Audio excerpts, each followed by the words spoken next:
The scorching summer sun hung high over the crystal-clear waters of the remote island as Major Jonathan Steele and his wife, Jenny, arrived for their much-anticipated getaway.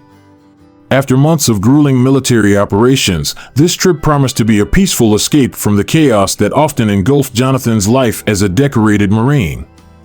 The island was perfect, secluded, uninhabited, and nestled far from the tourist traps.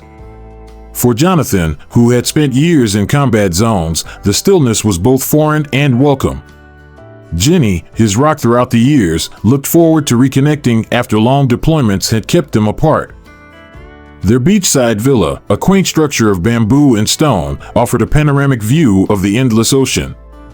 Inside, the air was cool, with the scent of the sea wafting through the open windows. As they unpacked, Jenny laughed, teasing Jonathan about finally being able to relax. No briefings, no missions, just the two of them. But Jonathan's military instincts, honed by years of combat, never fully switched off. As he stood on the porch, looking out over the beach, the beauty of the landscape couldn't drown out the faint prickle of tension at the back of his mind. He shook it off, determined to enjoy the quiet time with his wife. For now, it was just them and the sea. Chapter 2, Unseen Eyes. By the third day, Jonathan's unease had started to creep back. His years in the field had given him a heightened sense of awareness, and something about the island was bothering him. At first, he dismissed it as paranoia, the remnants of military training that never truly let go. But the signs became harder to ignore. On one of their afternoon hikes through the island's dense jungle trails, Jonathan noticed footprints. They were fresh and certainly not his or Jenny's. He crouched down, his fingers tracing the indents in the soil. The size and shape were distinct, military boots, unusual for such a remote location. He glanced at Jenny, her laughter light and carefree as she snapped pictures of the scenery. He didn't want to worry her, but his mind was already cataloging the possibilities. Later that evening, as they sat by a campfire under a blanket of stars, Jonathan spotted a brief, unnatural glint in the darkness. A reflection? A scope? His heart rate quickened, but he kept his face neutral, not wanting to alarm Jenny. He was no stranger to being watched, but here, on this remote island, it didn't make sense. Whoever it was, they were skilled, silent, careful, and deliberate. Someone was tracking them. On the fifth day, Jonathan's fears materialized. The sun was setting, casting a fiery orange glow over the water, and the couple decided to take an evening walk along the shoreline. The waves lapped gently at their feet as they strolled hand in hand, the world seemingly at peace. But Jonathan's senses were on high alert, every muscle in his body tensing with anticipation. Suddenly, without warning, a group of masked gunmen emerged from the dense jungle bordering the beach. They moved swiftly, their weapons drawn and eyes locked on Jonathan and Jenny. Jonathan's heart pounded as he instinctively pulled Jenny behind him, positioning himself between her and the attackers. Years of combat had trained him to act without hesitation. "Stay close, stay down," he whispered to Jenny, his voice calm but firm. The gunmen spread out, their formation professional and precise. This wasn't a random robbery, this was an organized strike. Jonathan scanned the area, quickly analyzing his surroundings for anything he could use to their advantage. The attackers raised their weapons, and time slowed to a crawl. The gunfire erupted, the crack of bullets shattering the stillness of the evening. Jonathan's instincts took over as he dove for cover, pushing Jenny into the safety of a large boulder just in time. Sand kicked up around them as bullets tore into the beach. Jonathan's mind raced as he calculated their next move. The attackers were well-armed, well-trained, and out for blood. He rolled to the side, narrowly avoiding another barrage of gunfire, and seized an opportunity. One of the gunmen had gotten too close. With lightning speed, Jonathan lunged forward, disarming the attacker with a swift twist of his arm. The man groaned in pain as Jonathan struck him across the jaw, rendering him unconscious. Jenny, though shaken, managed to pull out her phone, her fingers trembling as she dialed the emergency number they had been given before leaving the mainland. Her voice was urgent, barely holding it together, as she relayed their location to the authorities. We need backup now. We're under attack. Meanwhile, Jonathan had taken down another assailant, utilizing their own weapons against them. The situation was chaotic, but he maintained his composure, his every movement purposeful. He had faced worse odds before, but the stakes here were higher. Jenny's life was on the line.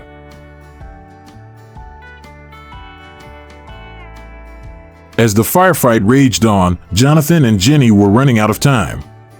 The attackers, though reduced in numbers, were relentless. Jonathan's breathing was heavy, his body bruised and battered from the skirmish. Yet, even in the heat of battle, he remained hyper-focused, scanning for the remaining threats.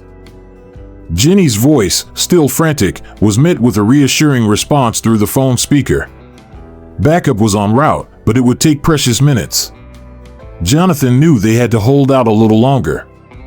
Just when the situation seemed dire, the distant sound of helicopter blades filled the air. The gunmen hesitated, their heads snapping toward the sky as the sound grew louder.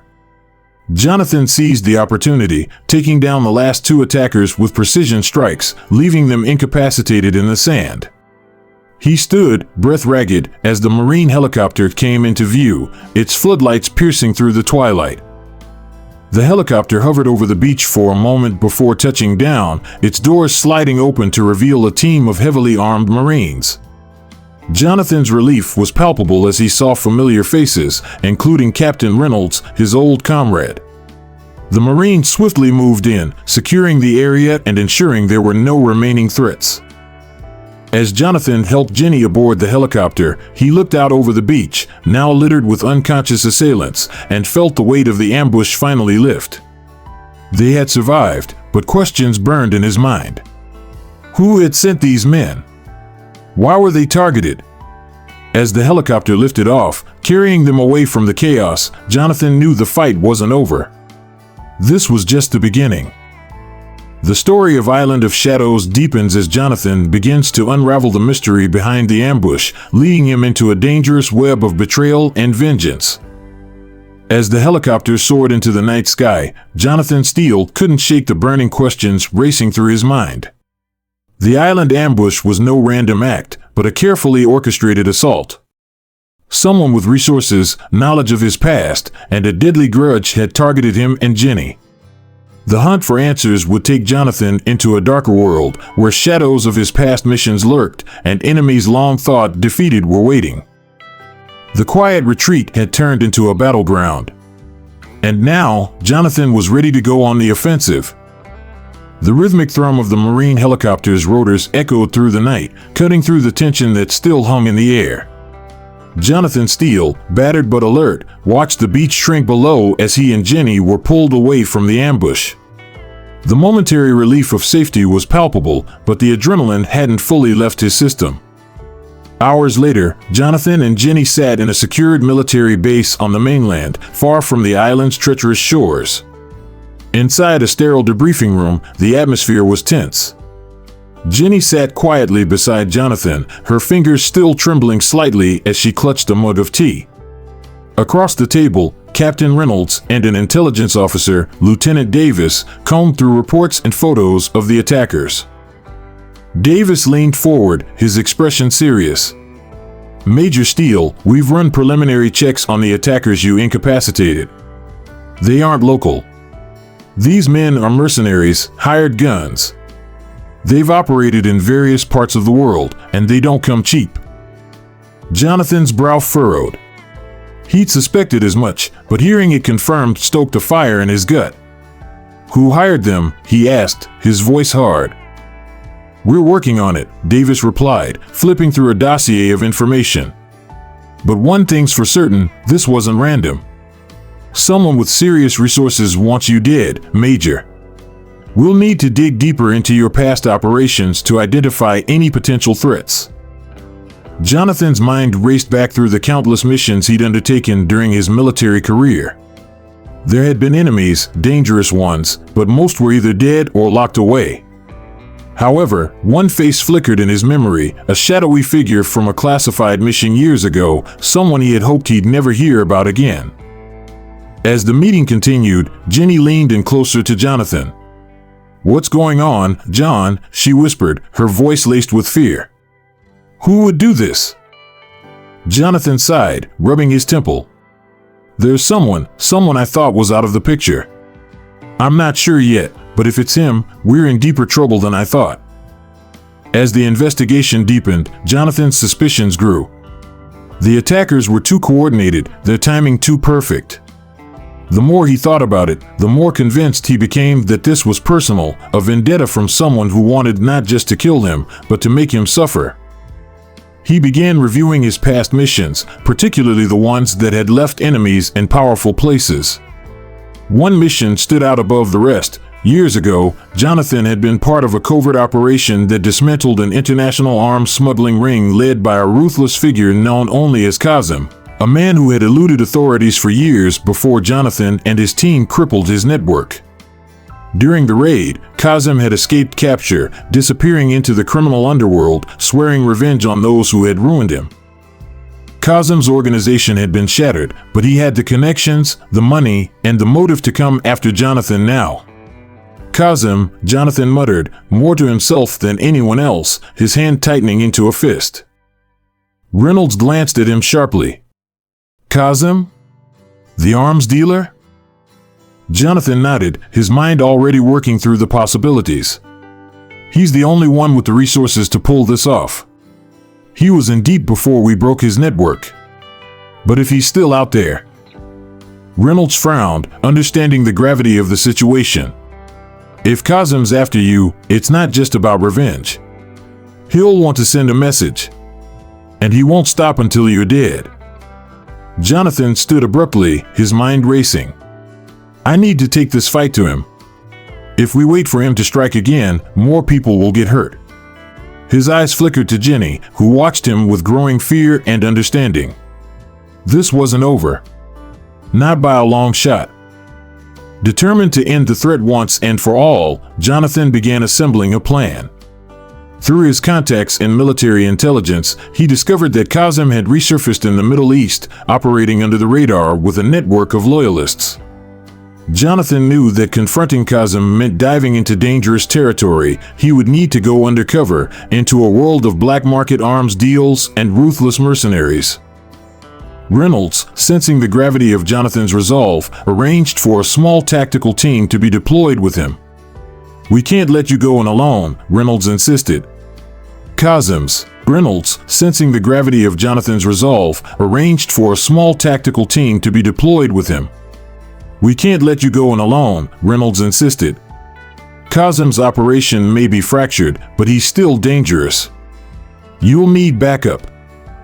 Jonathan, though used to operating in hostile environments, nodded in agreement. He knew this mission wasn't just about him. Kazim had already shown that he was willing to target those close to Jonathan.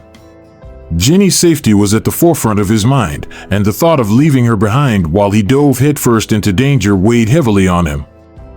Later that evening, as Jonathan packed his gear for the mission, Jenny approached him, her face pale but determined. "You're going after him, aren't you?" she asked quietly. Jonathan looked up from his pack, his expression softening. "I have to," he replied. "If I don't stop him now, he'll keep coming. You saw what he's capable of." Jenny's eyes glistened with unshed tears, but she nodded, understanding the gravity of the situation. I don't want to lose you, John." "You won't," he said, stepping closer and pulling her into his arms. "I promise, I'll come back. But I need to finish this." They stood there in silence for a long moment, the weight of the situation settling in. Jenny knew that Jonathan was a man of his word, but the fear of the unknown, the danger he was about to face, still gnawed at her.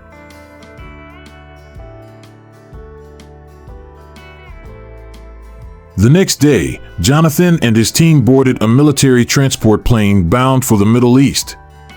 The briefing had been intense, detailing Kazim's new operation, which had taken root in the rugged, lawless regions outside of traditional authority.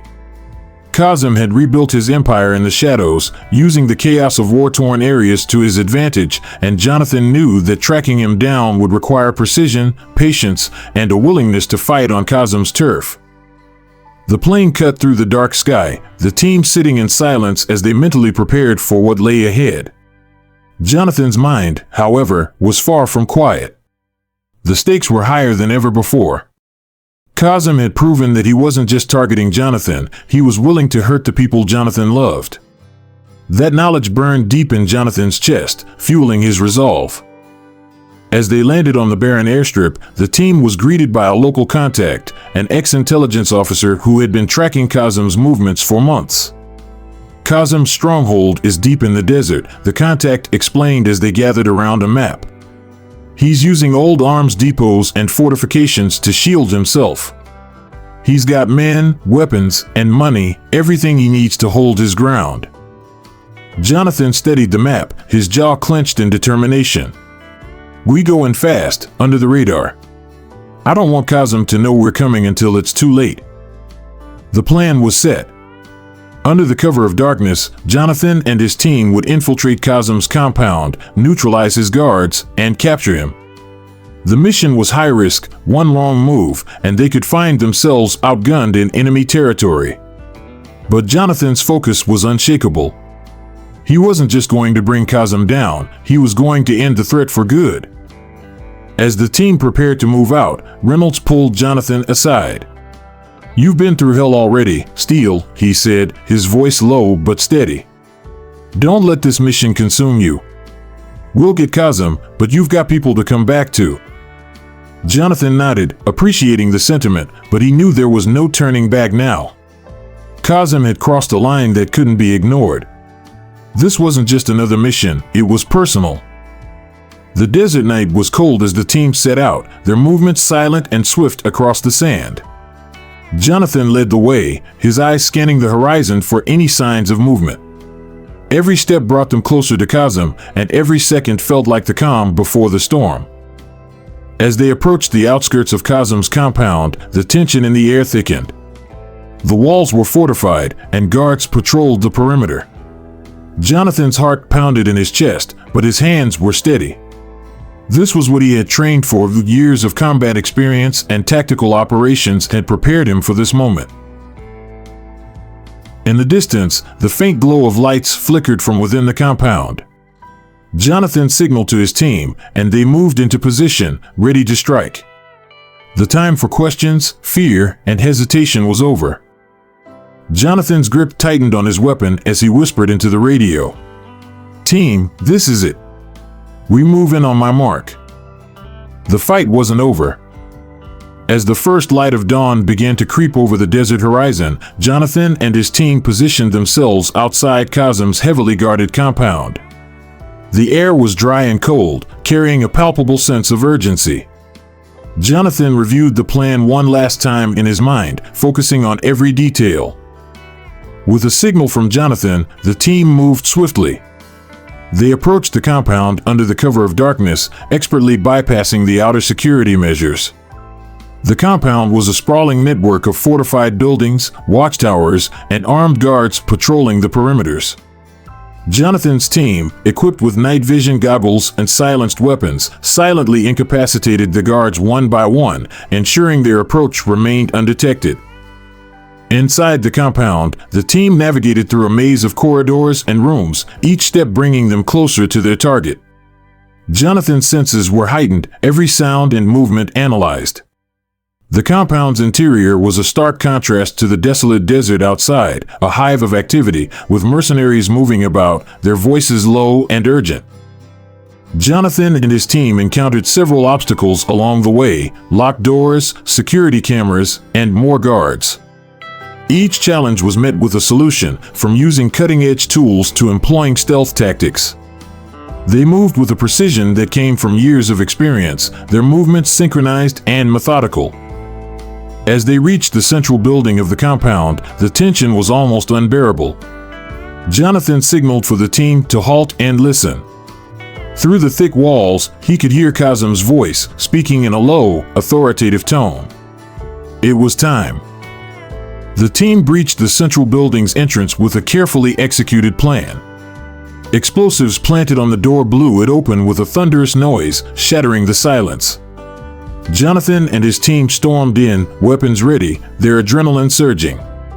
Inside, Kazem was seated at a large desk, surrounded by his most trusted men. The surprise attack was executed flawlessly, with Jonathan taking down the nearest guards with swift precision. Kazem's eyes widened in shock as he looked up from his desk. "Steele," he said, his voice cold and menacing. "I should have known you'd come crawling back." Jonathan stepped forward, his expression hard and unyielding. Jonathan and Kazem exchanged fire, the room a blur of motion and sound. Kazem, despite his age, was a formidable opponent, his movements precise and lethal. Jonathan dodged and returned fire, his years of combat training giving him an edge. In a brief lull between exchanges, Kazem's voice cut through the noise. "You think you can end this? There are others, Steele. Others who will continue my work." Jonathan's eyes narrowed. "It's not just about you anymore. It's about ending this cycle of violence." With a final surge of determination, Jonathan managed to close the distance between them. He tackled Kazem to the ground, wrestling him into submission. Kazem fought back fiercely, but Jonathan's resolve was unbreakable. With a swift, decisive move, Jonathan secured Kazem with handcuffs. The battle was over. Kazem's men, now subdued or fleeing, left the compound in disarray. Jonathan's team regrouped, ensuring that all threats were neutralized. As the sun began to rise, casting light over the desert, Jonathan took a deep breath, surveying the scene. Back at the base, Jonathan and his team were debriefed. Kazem was being transported to a secure location where he would face justice for his crimes. The mission had been a success, but Jonathan knew the work was far from over. The arms dealer's network had been extensive, and while Kazem's capture was a significant blow, there were still others out there. Jenny's voice on the other end of the line brought a wave of relief. "John, are you okay? I've been worried sick." Jonathan's voice softened as he spoke to her. "I'm okay, Jenny. We got him. Kazem's out of the picture for good." As Jonathan hung up, he felt a deep sense of relief. He had faced his past, confronted his enemy, and emerged victorious. But the experience had taken its toll. The desert had been harsh, the battle fierce, and the cost of war was always heavy. With the immediate danger behind them, Jonathan and Jenny began to piece their lives back together. The events of the past weeks had tested their strength and resolve, but their bond had only grown stronger. They took time to heal, both physically and emotionally, finding solace in each other's presence. Jonathan's return to civilian life was marked by a renewed sense of purpose. He had faced his demons and emerged stronger. The scars of battle would always be a part of him, but they served as a reminder of the sacrifices made and the battles fought. Jenny and Jonathan found a new rhythm in their life together, one that embraced both the tranquility they had sought and the resilience they had developed. They knew that the world was still full of challenges, but together, they were ready to face whatever came next. The island had been a place of darkness, but it had also been the catalyst for a journey that led to redemption and hope. As they looked towards the future, Jonathan and Jenny knew that their story was far from over. The fight for justice, for peace, and for a better world continued, one step at a time. Thank you for watching. Please like, share, and subscribe to my YouTube channel for more awesome stories.